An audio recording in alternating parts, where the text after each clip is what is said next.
एक साहूकार था जो भगवान शिव का अनन्य भक्त था। उसके पास धन धान्य किसी भी चीज की कमी नहीं थी, लेकिन उसकी कोई संतान नहीं थी और वह इसी कामना को लेकर रोज शिवजी के मंदिर जाकर दीपक जलाता था। उसके इस भक्तिभाव को देखकर एक दिन माता पार्वती ने शिवजी से कहा कि प्रभु, यह साहूकार आपका अनन्य भक्त है। इसको किसी बात का कष्ट है तो आपको उसे अवश्य दूर करना चाहिए। शिवजी बोले कि हे पार्वती, इस साहूकार के पास पुत्र नहीं है, ये इसी से दुखी रहता है। माता पार्वती कहती हैं कि हे ईश्वर, कृपा करके इसे पुत्र का वरदान दे दीजिए। तब भोलेनाथ ने कहा कि हे पार्वती, साहूकार के भाग्य में पुत्र का योग नहीं है। ऐसे में अगर इसे पुत्र प्राप्ति का वरदान मिल भी गया तो वह केवल 12 वर्ष की आयु तक ही जीवित रहेगा। ये सुनने के बाद भी माता पार्वती ने कहा कि हे प्रभु, आपको इस साहूकार को पुत्र का वर देना ही होगा, अन्यथा भक्त क्यों आपकी सेवा पूजा करेंगे। माता के बार बार कहने से भोलेनाथ ने साहूकार को पुत्र का वरदान दिया, लेकिन यह भी कहा कि वह केवल 12 वर्ष तक ही जीवित रहेगा। साहूकार यह सारी बातें सुन रहा था, इसलिए उसे न तो खुशी हुई और न ही दुख। वह पहले की ही तरह भोलेनाथ की पूजा अर्चना करता रहा। उधर सेठानी गर्भवती हुई और 9वें महीने उसे सुंदर से बालक की प्राप्ति हुई। परिवार में खूब हर्षोल्लास मनाया गया, लेकिन साहूकार पहले ही की तरह रहा और उसने बालक की 12 वर्ष की आयु का जिक्र किसी से भी नहीं किया।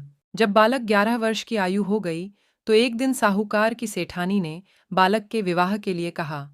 तो साहूकार ने कहा कि वह अभी बालक को पढ़ने के लिए काशी जी भेजेगा।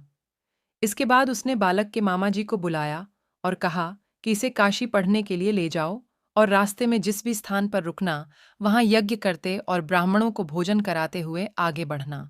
उन्होंने भी इसी तरह करते हुए जा रहे थे कि रास्ते में एक राजकुमारी का विवाह था। जिससे उसका विवाह होना था, वह एक आंख से काना था। तो उसके पिता ने जब अति सुंदर साहूकार के बेटे को देखा तो उनके मन में आया कि क्यों न इसे ही घोड़ी पर बिठाकर शादी के सारे कार्य संपन्न करा लिए जाएं। तो उन्होंने मामा से बात की और कहा कि इसके बदले में वह अथाह धन देंगे, तो वह भी राजी हो गए। इसके बाद साहूकार का बेटा विवाह की बेदी पर बैठा और जब विवाह कार्य संपन्न हो गए तो जाने से पहले उसने राजकुमारी की चुंदरी के पल्ले पर लिखा कि तेरा विवाह तो मेरे साथ हुआ, लेकिन जिस राजकुमार के साथ भेजेंगे वह तो एक आंख का काना है। इसके बाद वह अपने मामा के साथ काशी के लिए चला गया। उधर जब राजकुमारी ने अपनी चुनरी पर यह लिखा हुआ पाया तो उसने राजकुमार के साथ जाने से मना कर दिया। तो राजा ने भी अपनी पुत्री को बारात के साथ विदा नहीं किया। बारात वापस लौट गई। उधर मामा और भांजे काशी जी पहुंच गए थे। एक दिन जब मामा ने यज्ञ रचा रखा था और भांजा बहुत देर तक बाहर नहीं आया तो मामा ने अंदर जाकर देखा तो भांजे के प्राण निकल चुके थे। वह बहुत परेशान हुए, लेकिन सोचा कि अभी रोना पीटना मचाया तो ब्राह्मण चले जाएंगे और यज्ञ का कार्य अधूरा रह जाएगा। जब यज्ञ संपन्न हुआ तो मामा ने रोना पीटना शुरू किया। उसी समय शिव पार्वती उधर से जा रहे थे तो माता पार्वती ने शिवजी से पूछा, हे प्रभु, ये कौन रो रहा है। तभी उन्हें पता चलता है कि यह तो भोलेनाथ के आशीर्वाद से जन्मा साहूकार का पुत्र है।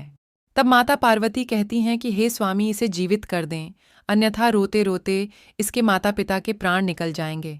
तब भोलेनाथ ने कहा कि हे पार्वती, इसकी आयु इतनी ही थी सो वह भोग चुका, लेकिन माँ के बार बार आग्रह करने पर भोलेनाथ ने उसे जीवित कर दिया। लड़का ओम नम शिवाय करते हुए जी उठा और मामा भांजे दोनों ने ईश्वर को धन्यवाद दिया और अपनी नगरी की ओर लौटे। रास्ते में वही नगर पड़ा और राजकुमारी ने उन्हें पहचान लिया। तब राजा ने राजकुमारी को साहूकार के बेटे के साथ बहुत सारे धन धान्य के साथ विदा किया। उधर साहूकार और उसकी पत्नी छत पर बैठे थे। उन्होंने यह प्रण कर रखा था कि यदि उनका पुत्र सकुशल न लौटा तो वह छत से कूदकर अपने प्राण त्याग देंगे। तभी लड़के के मामा ने आकर साहूकार के बेटे और बहू के आने का समाचार सुनाया, लेकिन वे नहीं माने तो मामा ने शपथ पूर्वक कहा।